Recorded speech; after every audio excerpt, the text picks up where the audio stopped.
John, of course. We have Howie. And we have, let me see if I get this straight. Here we go. To be honest, Blunt Jay. There we go. I'll be blunt, to be honest, Jay, from wherever it's convenient for him to be from. That's where Vineyards. He's from the Vineyards tonight. Yes, he's enjoying a bottle of wine. A Beaujolais. Beaujolais. Ooh. Well, we're going to talk about something music related tonight. But before we get into that, as always, at the top of the show, we do. Should we got theme music this week? Drum roll. Oh, yeah. We could do that. You had one job. Is it coming through? I can't hear anything. God, I can hear it in my headphones. Well, that's nice. Can you put it to the mic or something? Can you don't have headphones on, fool. Dun, dun, dun, dun. Anyway, it's Boston John's Record Roundup. We talk about records that we're going to suggest that our viewers check out. If not for any other reason, just to enjoy them because we think they're kind of neat. So, right, John, since this is his brainchild, I can see the corner of something. Wait, before you show the whole thing, is it Stevie Wonder? That's my guess. You are very, very close. You are in the right river, but you got the wrong driver on the bus there. Okay. The corner looks like the Keys of Life album. Is that Pat Travers? No. Stevie Wonder was closer. Oh, we had a big fireball explosion. Licensed music from Motown. We have Temps and Tops. Oh, what the heck is that? This is a very nice double record collection. Okay. That was Silver Eagle Records from New York. Date 1986. This was put out. Okay. So they're still kind of in their prime. Four Tops were a little slower then because disco pretty much knocked them out of the mix. The Temptations hung around a little longer. But it's essentially a greatest hits, everything from My Girl, Baby, I Need Your Lovin', right up through, well, it's 3 records. I'm sorry. There's actually a 3rd record. Right up to Waka Ray Renee, Shadows of Love, Reach Out, I'll Be There. So for anyone that's into Motown, Michael Jackson and Stevie Wonder are the golden boys of Motown label till Mikey went to, where do you go? Epic, right? Columbia. Yes. No, Epic. Was it Epic? The black and blue label? Yeah. So for looking into Motown for the guy groups, you've got Supremes and everything else, but this is Temptations, Temp Tops, and Four Tops. Still in print, as far as I know. And there was some record convention I went to, and I saw this, and all I had of these guys were 45s. And then this record went to every gig, and there was always some track from this you could play. So your greatest hits essentials from the Temptations and the Four Tops. And the Four Tops on a 3-record set, and everything from Get Ready, Here I Come. It's the same old song. Right. Different meaning sense.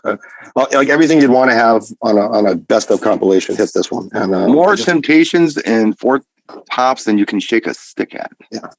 So that would be the one to just get a one-shot deal to try to get the best of both worlds, before digging into like Eddie Kendrick or David Ruffin and getting into their solo stuff. Right on. So nice. Awesome. And you came prepared with show and tell. That's nice too. Yes, man. I get a second one that just for visuals for Jay. Sure. But that's the bonus round for after everybody. Okay. Gets it, so. Okay. Who would like to go next? In 150 words or less. Well, I can do 150 words or less. All right. I was watching the Professor of Rock last week, and he did a breakdown on Steve Vai's song "For the Love of God." And it took 10 years before, to put this out because he had been touring with Alice Cooper. But little trivia here is the first group he worked with was Frank Zappa as a transcriptionist, and he toured with him for 3 years. So my album, when I watched that, I went, oh my God, I haven't heard that in ages, and I have it in my CD collection. There it is. Wow. And it's called Passion and Warfare. And the song, my pick from that is For the Love of God, and just pure listening pleasure.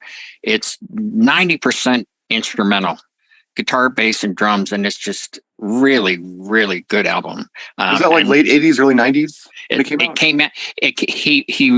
They mastered it in 89 and it came out in 1990. That's what I thought. I remember that album. 75 words. There you go. There you That's go. pretty much Hey. his first real solo project, Yes. and just lit the world on fire. And Yeah. there's a great YouTube video. It's about 40 minutes long where he breaks down the song, and he goes Yeah, through he, each section of it. Well, during his interview, he has the same sort of creative process that I do, where he has very lucid dreams. And when I come up with these little gadgets and inventions and so forth, I actually I'll wake up, and I go, oh well, I'm going to write this down so I don't forget it. And invariably, I wind up sitting at the workbench starting to build it. It's so, that's what he was like. He would be, he'd get up and he'd start picking, and because he is also a classical music scorer, where he writes the music. That's why Frank Zappa, he was transcriptionist for, they would be noodling around. He would put it down for the people that could read music. And because there were players in and out all the time. And it's like, okay, here's your part, Yeah.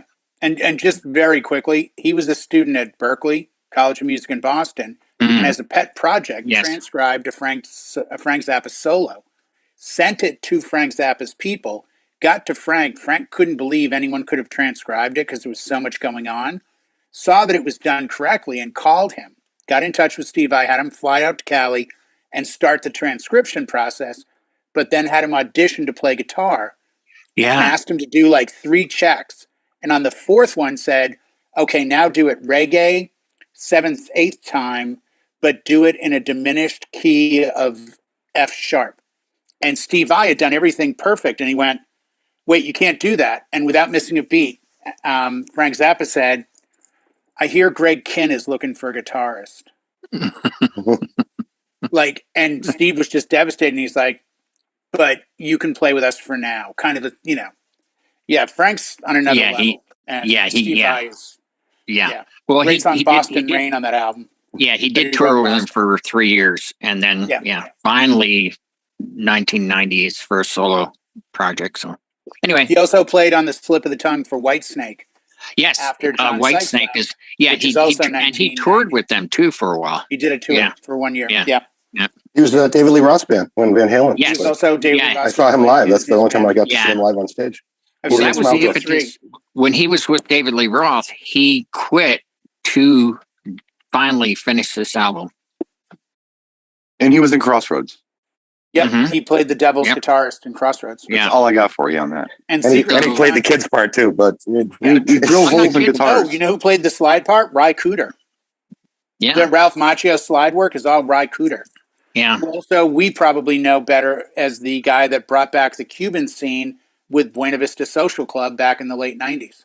Got all those old Cuban guys together. I hadn't heard this, and I had this in my collection. I hadn't heard it. I haven't listened to it in like 20 years. So it was a treat. I listened to the whole thing. Get a chance to see G3. It's always Satriani and Vai, and then they bring in other guys. And that's a highlight of the show is when he does For the Love of God. Yeah, and it's probably the most aptly named instrumental going. That and Jeff Beck's, Because We've Ended as Lovers, which completely sounds like the title. So I want to thank you both for delivering that in 150 words or less. That was awesome. Well, there were we footnotes. kind of went off the rails there. Hold on, I see a squirrel. Okay. I was going to do a self-titled album, but the second release from one artist, and he's one of the only artists I can think of who had 2 albums, not only 2 in his career, but in a row, both with the exact same name, but they're completely different albums. So I'll save that for next week. Okay. But I immediately changed when John went down his road, and I thought, you know what I've actually been playing at gigs quite a lot lately? And that is from 1991. There was a great movie about an Irish R&B Motown style band called The Commitments. Well, the Mustang Sally thing they did. Yes. Chain of Fools, Take Me to the River, Dark End of the Street, Destination Anywhere. And I have there's 2 actually, Volume 1 and Volume 2. I have Volume 1. Mustang Sally, Take Me to the River. These are all standard, Motown classics. Classics. Yeah. Dark End of the Street, Try a Little Tenderness, I Can't Stand the Rain, Do Right Woman, Do Right Man. in the Midnight Hour, Slip Away, just really, really great tracks, but they're done for the most part a little more upbeat than a lot of the originals. Yeah. Or they're done the other extreme. Like if the first one was really upbeat, they're done a little bit, kind of slowed down.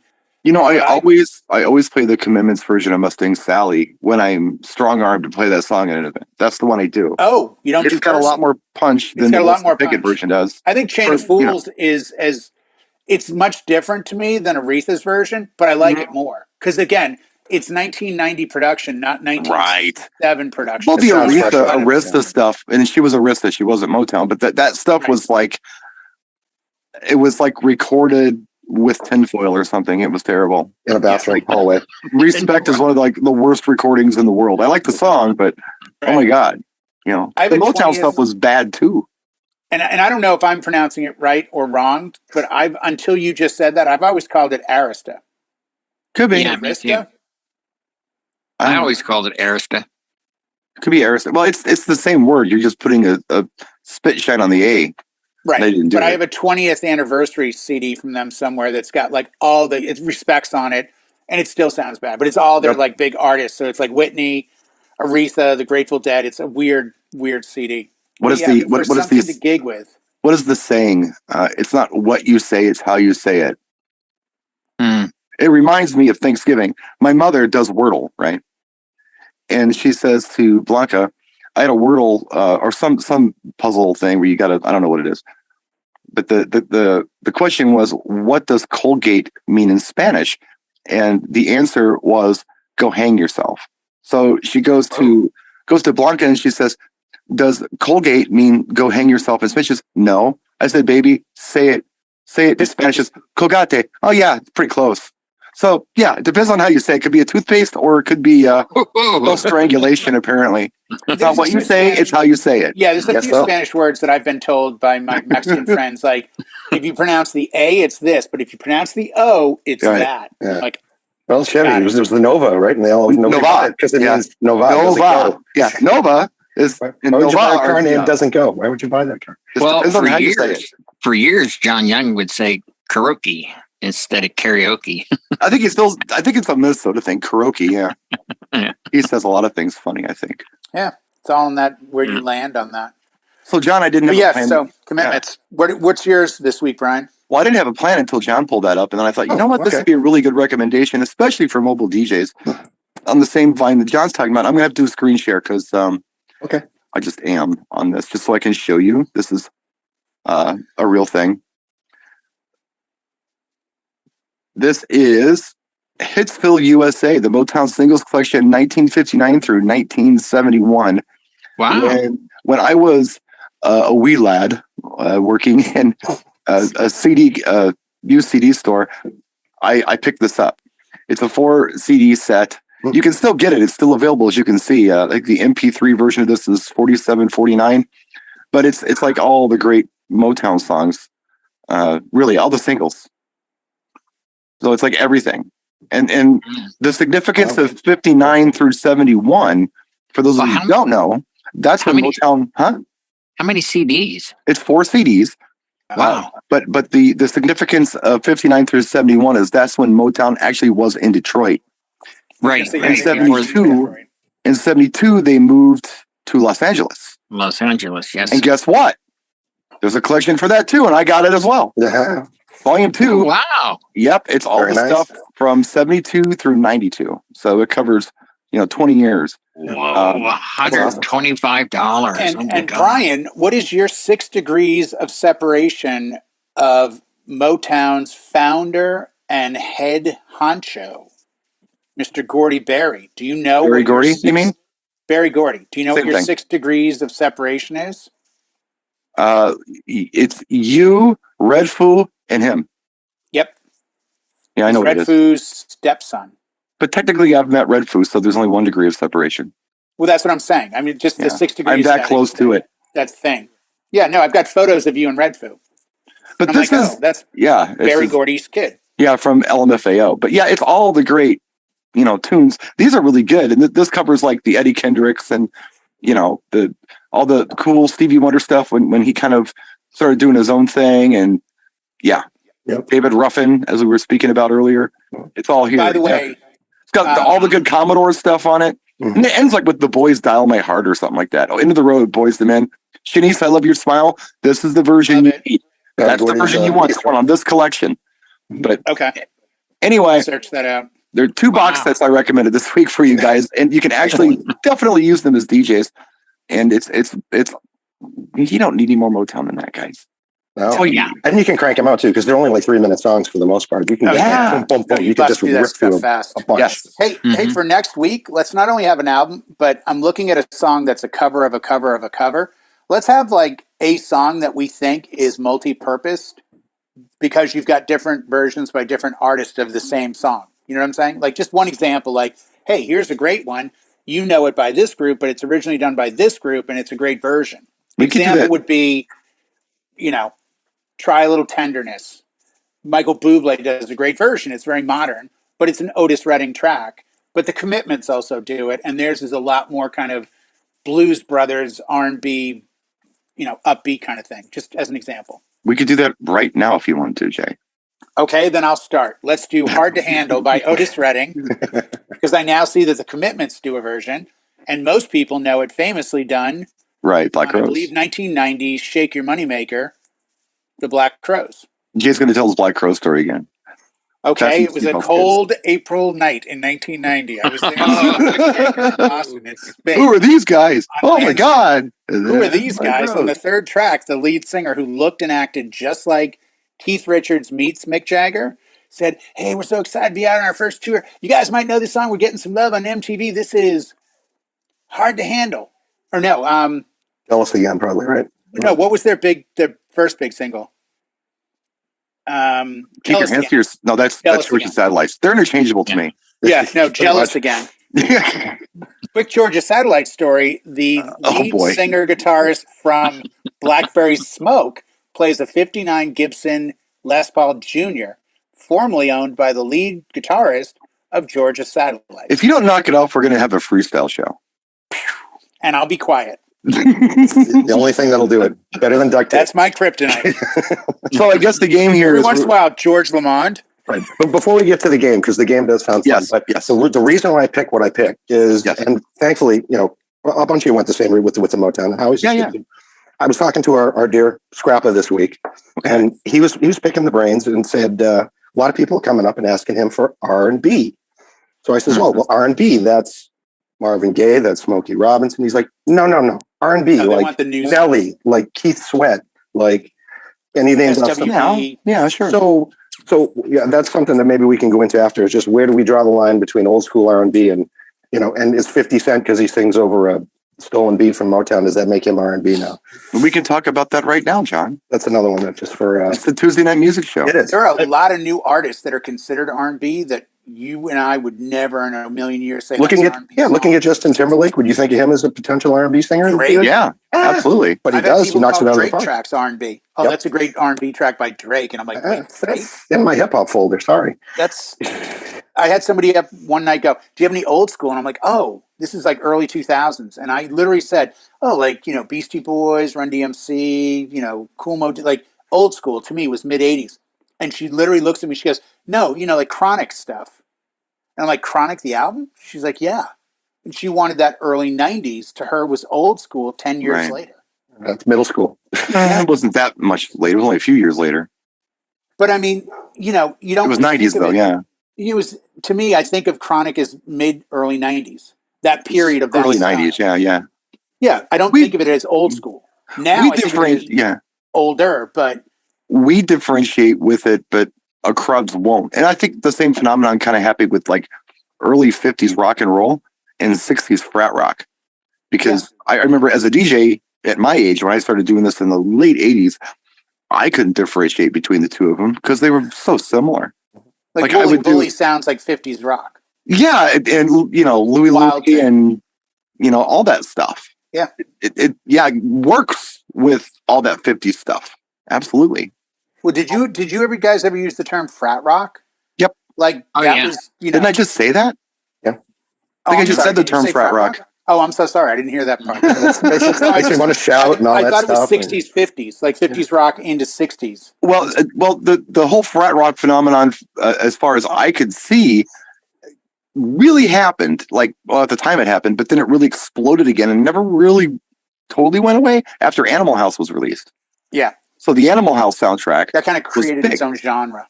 And there you go again with songs done by different artists. We could talk about Shout, the version of Shout that. That's what I was thinking. Uh-huh. Yeah. Well, who did it originally, Howie? Isley's. Isley Brothers. Yeah, Isley. Yeah. And then Otis Day. Otis Day in the night, which was actually a made up band for the movie. You know, he was at Mobile Beat one year. I met him. I've got pictures with Otis Day. Yeah. Yeah. But that's not his real name. Well, no, but that's his. I called him, "Hey, buddy, can you grab me another beer?" Yeah. He was cool about it. No, we put on a nice show too. You think you could put both parts of your song on the same side of the 45, so I don't have to flip it when he goes, "Wait a minute."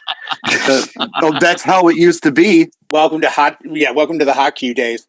Ding. Now wait a minute, and then hey guys, let's make some noise as you're flipping the 45. Yeah. But and I'm kind of a purist as the DJ, even to this day. And this is something that the old school people taught me, and I'm still doing it because anybody who likes it. I think there are people out there who still appreciate it, but I'm a purist, as Kristen, my early mentor, says. You got to play the version where at the beginning they say, "Do you want to dance?" Yeah, and then it hits the song, and it's something that I almost played like. I'll do something I call my twist shout mix. I'll play Chubby Checkers the twist. I'll play twist and shout. Then I'll play shout. I'll do them in a row. Let's knock them all out. So, and I'll do them in that order. So as twist and shouts, on the, dun dun dun, as it's fading out, that's when you hear, "Do you want to dance?" Yeah, and then it hits into the thing. Do you, real quick, just yes or no? Do you guys, or one or the other answer? Do you guys play Shout, Isley, or Otis Day early, mid, or late? I've never played it any other time than very late at an event. Early. It's always almost one of the very last songs. Early. Really? I've done early. I'm late. Wow. Towards the end, because then they're all juiced it's up. always towards the end song. Yeah. Your gigs are like an hour and 20 minutes long, but for us, I've done an hour 30, Brian. That's really unfair. I've done I'm an sorry. hour 30. My apologies. You paint me my into apologies, this corner brother. that I'm doing like 80 minutes, and I'm telling you right now, I've done 90. So I think we got to really, my apologies to you, sir. I mean, I've tried to do 2 hours.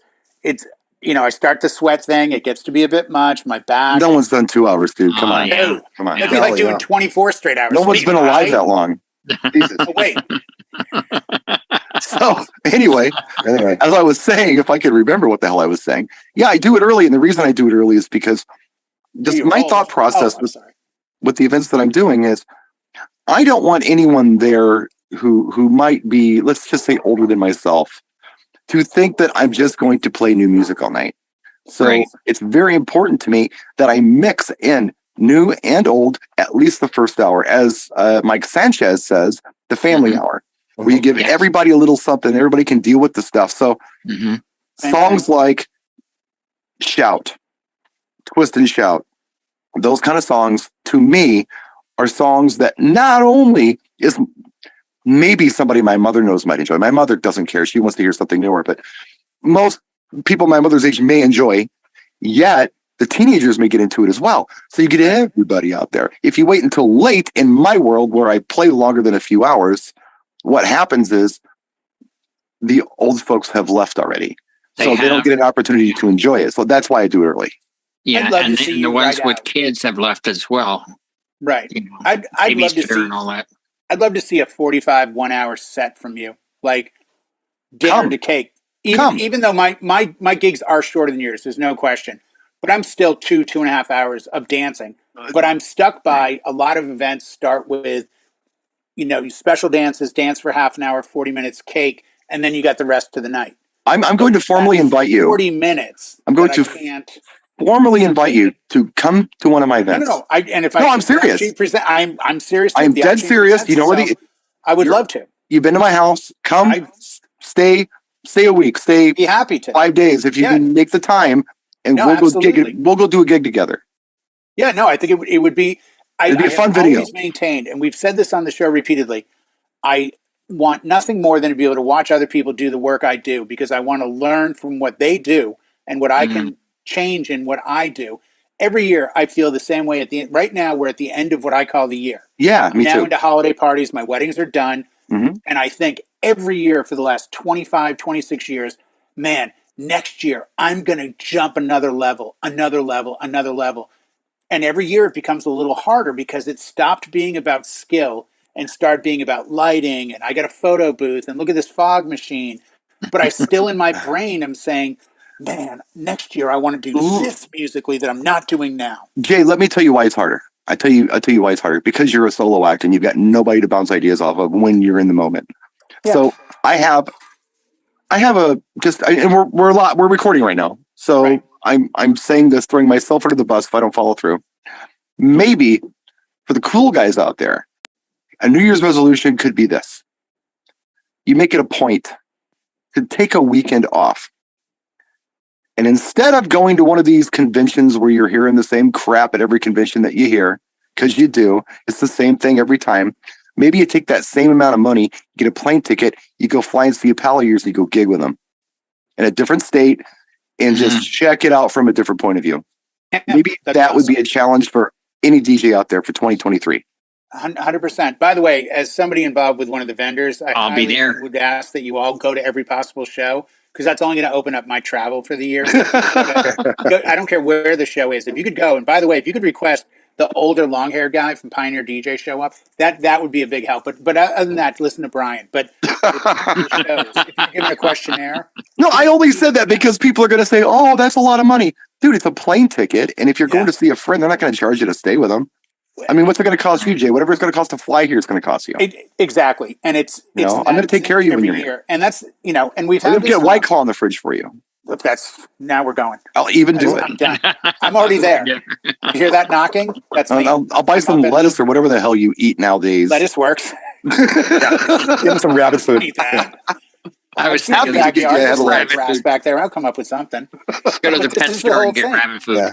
Yeah. You look at where things can change, and oftentimes it becomes an issue of, what did I do? You have to almost say, what did I do wrong last year to be better next year?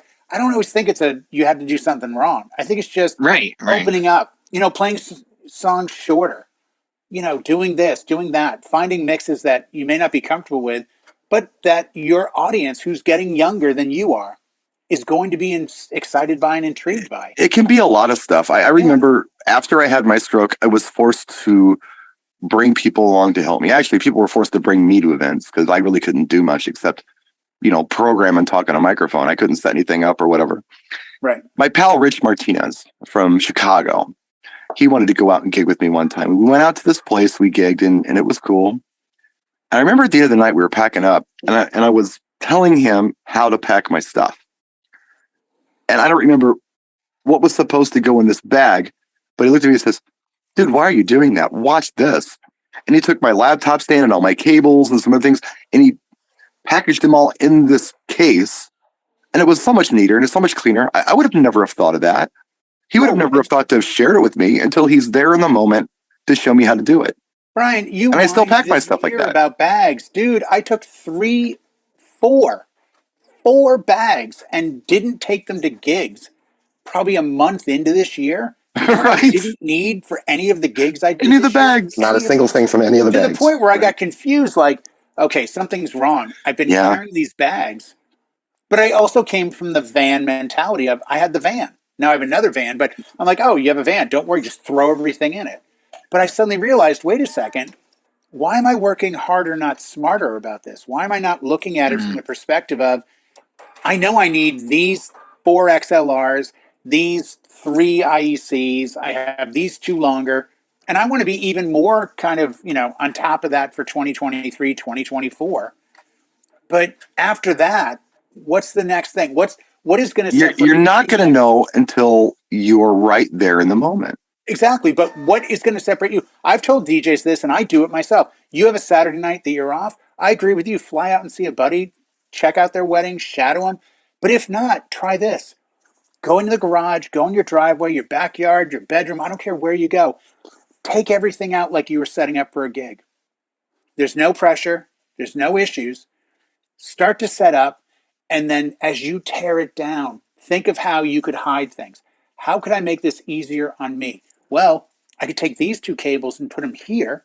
I could do this and really get your setup to where you feel not only comfortable, but where you know it's going as easy as it possibly could go.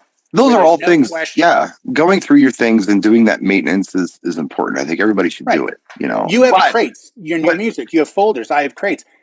This is the time of year I start cleaning that stuff up, going through and saying, dude, I have not played the Harry Chapin dance remix of Donna Summer's Paul Jabara's Dance, Dance, Dance ever. Do I need to bring it with me?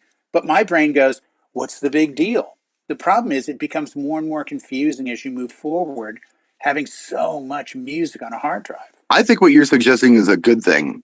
I do believe that it would be really difficult for a lot of people to put it into practice because they just can't be bothered to do it. However, if I were to fly to California, when now? You coming now? or whatever, and go to one of your events, which I could probably do it just in a few hours and be done, which is kind of cool. Yeah, I would be forced to check it out. I would see what you're doing. I would see things that wow, that's a great idea. I would see things where I don't know how I would handle it. I don't know if I would say something in the moment or if I'd say something afterwards about it. I don't know how I would handle it. But it would be good for everybody, I welcome a professional pair of eyes looking at what I'm doing and allowing me to see it through there. I think the best thing you could do is show up and video.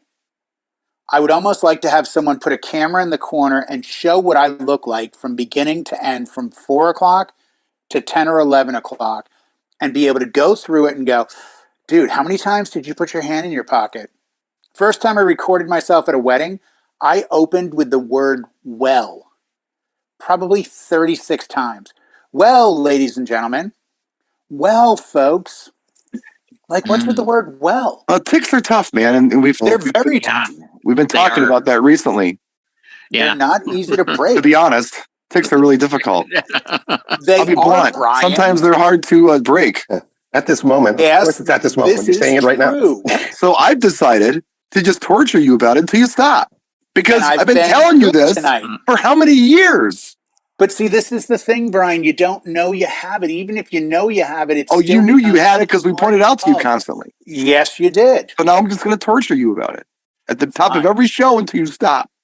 For a month, you stop. I appreciate it, and I'm working on that. And if you're guilty of this, don't raise your hand.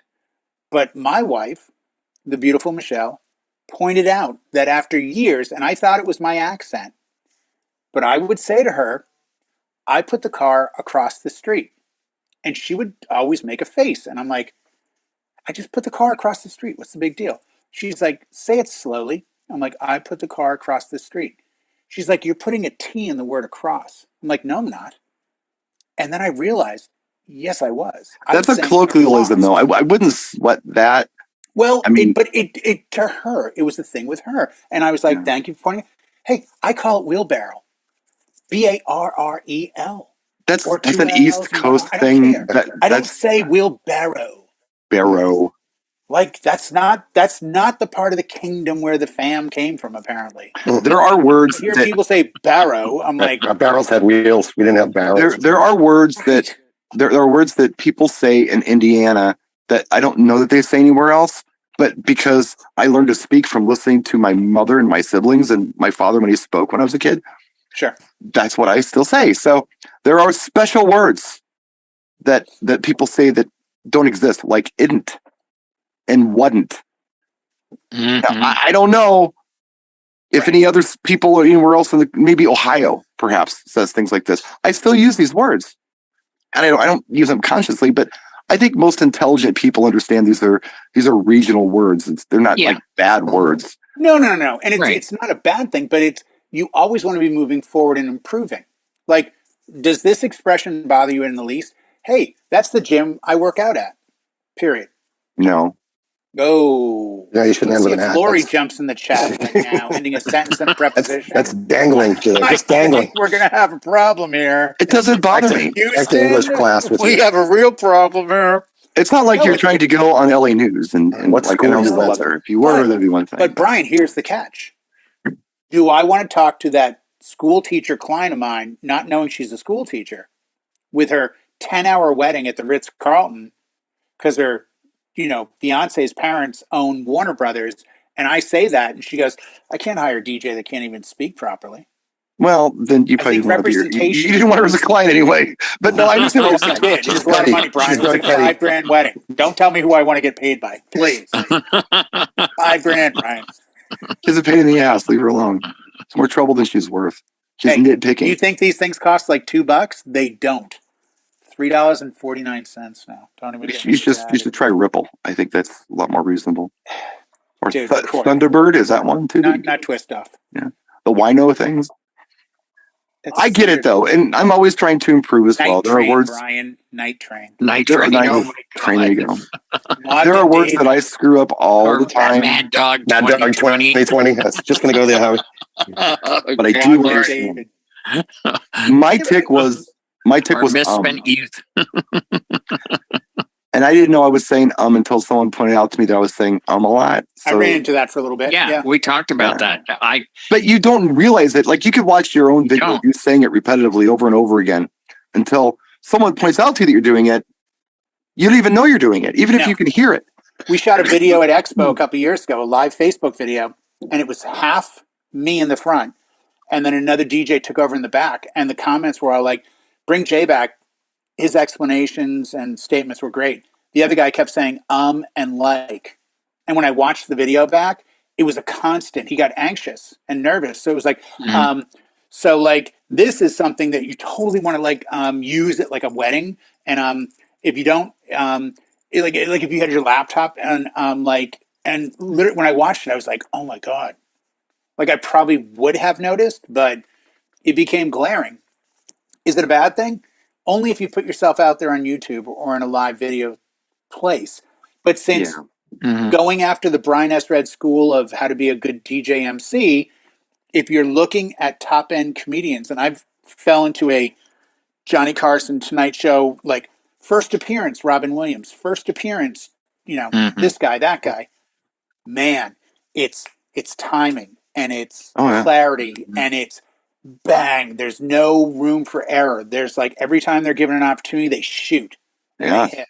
It is and I watch meditated. That and I go, that's how you want to speak to an audience. It is premeditated. Nothing's a mistake. No room for error. No muddy little like, I don't know. There's like bang. They're like viciously throwing lines. And it's like, wow, this is a good learn. And I thought of you today. I was like, this is Brian should, if you haven't seen it, watch Robin Williams' very first appearance on the Tonight Show. It is a masterclass in movement and diction and conversation. And he is just rapid fire and not missing a beat. And I'm like, okay, that's a guy commanding a room. Yeah. And I'm like, that's what I want to do. I want to get on the mic and command this room because whether it's 50 people or 5,000 people, it's the same room. I guarantee Jay Leno speaks to 50 the way he speaks to 5,000 because he does it professionally. And you don't open with, because no, he's not going to go, you have an intent and a purpose. Yeah. Yeah. No, I'm big on Jay as well. Another compliment. You don't like Jay? No, I love Jay. And he's, I didn't meet Jay, but I was in Jay's audience and I watched him engage the audience. And after I did that, I thought to myself, you know what? I need to be a better person.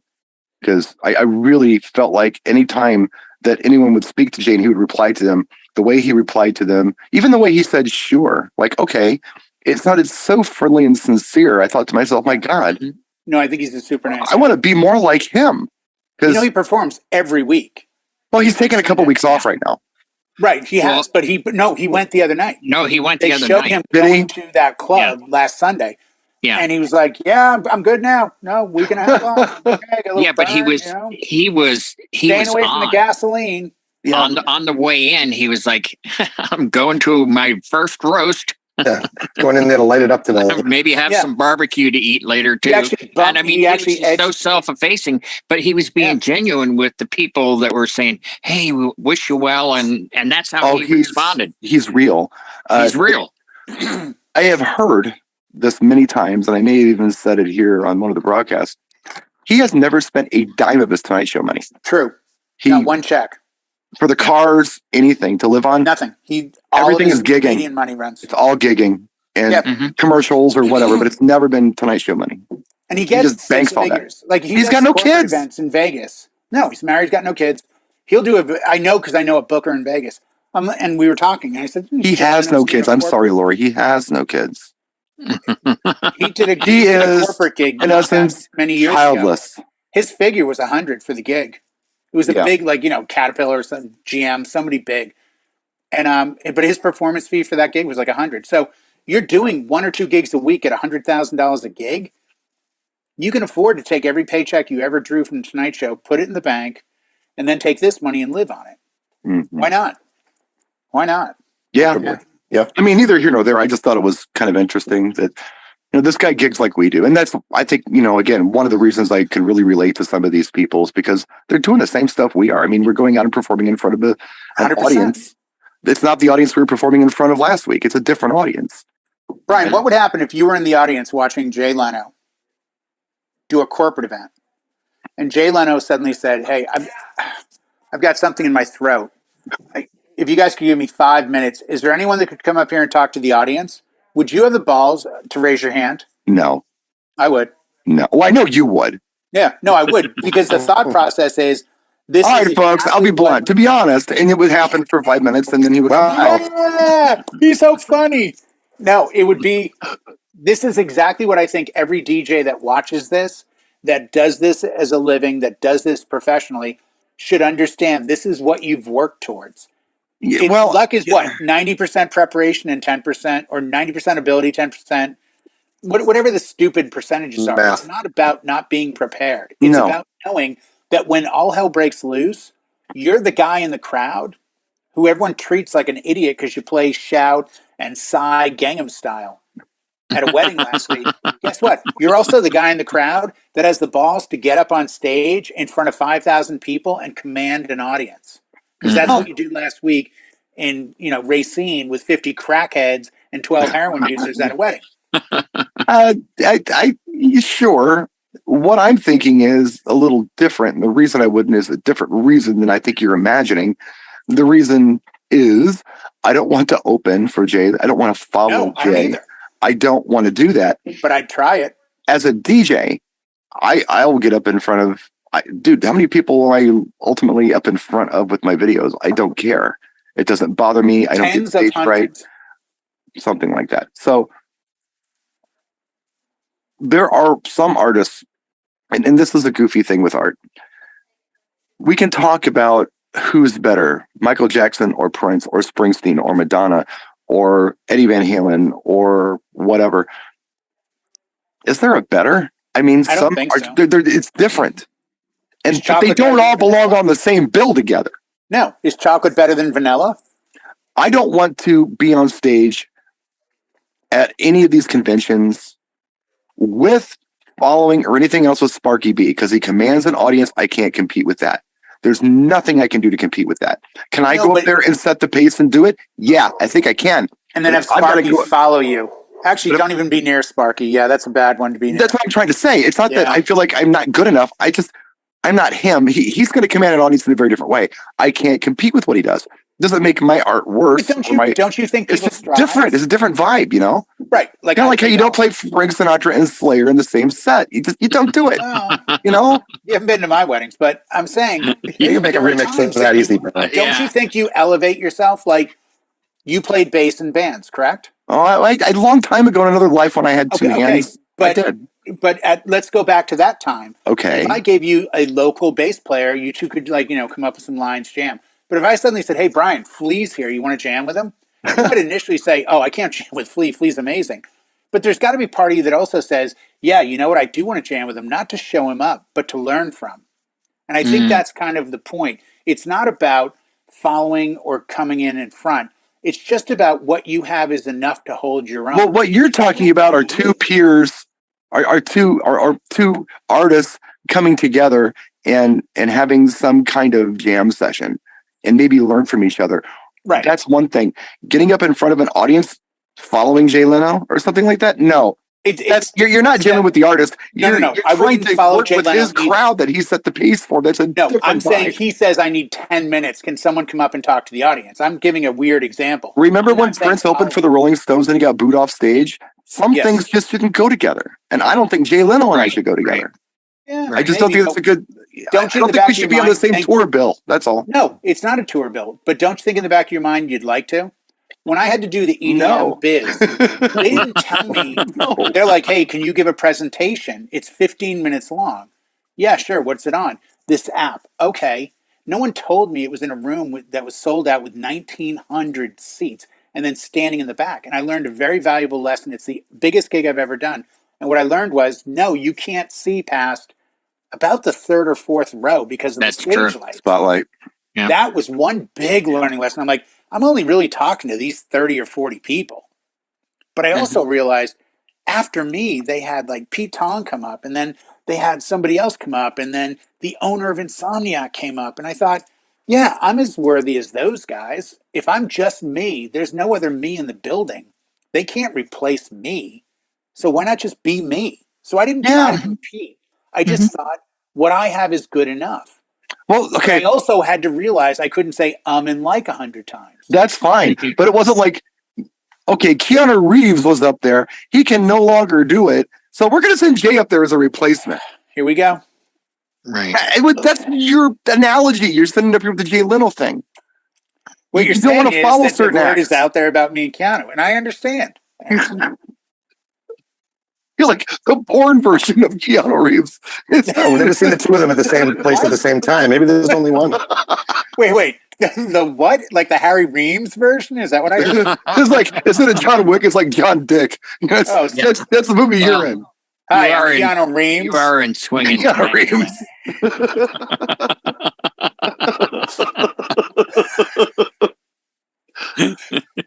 Got to be quick, Brian. Got to be quick. See what I'm saying? Right. That was the whole point of this, kids. Just be quick. I'm sure there's something to do with Bill and Ted as well. That's really funny. I just can't think of it right now. I've got part 2, Bill and Head. Yeah. Bill and Head. There you go. You signed up the right guy tonight, Brian.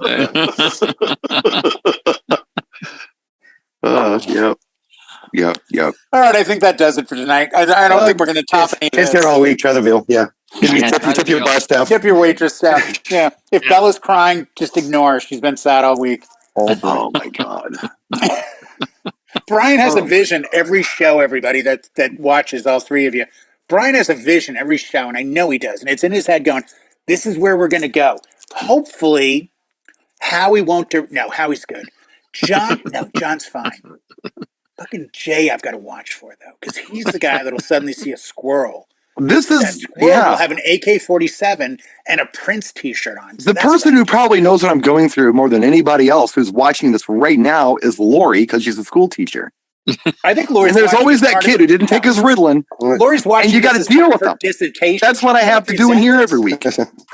Trust me, she's going up for a PhD, and her dissertation will be, I have 3 characters. Well, 4 if you count the one guy that's distractible. Here, let me explain. She'll present this show to the 4 This is a thesis in progress. This is a dissertation paper. Great thesis. Here you go. Here's your PhD. Yeah. This is such a fictitious story. Yeah. And she'll walk out of the room giggling. Yeah. Meanwhile, it's like psychoval. Yeah. And be like, hey, guys, I got it. Screw you. Well, I'll just say that I'm really glad I have interesting friends like the present company. It's nice. Got to keep you on your toes, kid. Got interesting friends. Well, keep you on your toe. I'm just saying. I didn't want to limp. I think you're probably like brain recovery exercise because I have to focus on like 17 things at once because you see. They're like, no, I wanted to say no. Okay, now I can respond to that too. But shit, he forked again. Damn it! Yeah, I can't write anything down. It's like 5 cats in a pillowcase. It's really hard. You know what? Just let it go. The female, maybe it's exercise in patience. I don't know. I just got diagnosed with AD. Oh, I love your dress, and I'm like, there we go. That's even better than the squirrel. It's very nice. Mine would be like, hey, what last call? Like, you got to have triggers. You got to have things that I wonder what would happen if we just didn't say anything and Jay started talking. How long could we prolong this recording? I know. We just stop talking right now. Right. Okay. Starting now. Well, go and Good you can night, start everybody. talking, Jay. Oh, I can talk. Okay, great. It was the best of times. It was the worst of times. It was the wedding of my discontent. So here's what happened. I need visuals. I need some. Where's production? John Young, but hire anybody for this? Where's my trailer? Why am I out here alone in this? Well, wait, Jay. Go ahead. Get out of your system. I'm done. I'm good. No, you're not. You're never done. Nope, that's true. All right. All right. I need a trigger like a voice. Just try to sign off. And We're just running out the Oh, clock. at Howie, this that point. reminds me. CBGBs. There was this one. and then Jay will Yeah, he's. And then next week for part 2 of this. We would show you the outtakes and bloopers, but they're longer than the show, so it wouldn't make sense. they are. Here's your 4-hour DVD set with 19 hours of bloopers and That's it. outtakes. Yeah, the bloopers are after the show and they run about 3 hours long. Okay. Thanks, everybody. Good records this week. Thanks, Well, everybody. maybe we'll see you next week. The bonus record. If you have Oh, a minute bonus to record. fill. Yes, John. I had to There bring it this- is. Oh, I had to bring here this we to go. Jay. Now we're done. There it is. Now we're done. Whipped Cream I and got Other nothing. Delights by That got me Herb Albert. suspended. That got me suspended. Did it really? In school. Yeah, it did. 'Cause And I I stared had- at that in the I basement. used that to keep my homework in and carried it around like other kids said. And then the teacher left the room and they had, the overhead projector. I put that on there and it was up on the big screen and everybody was giggling, laughing. Son of a gun, if the teacher didn't catch me, came in. That's it. Down to the principal's office. You had we to had a- copy though, because back then the projectors were just a flame underneath. You're lucky. Yeah, like the Flintstones. There's a bird involved. Oh, that's Flintstone. He was the Oh. paleo age. to that. It was- Oh, some the kind of porn bird version, the like Flint a- Bones. Yes. A light on the forehead, yeah.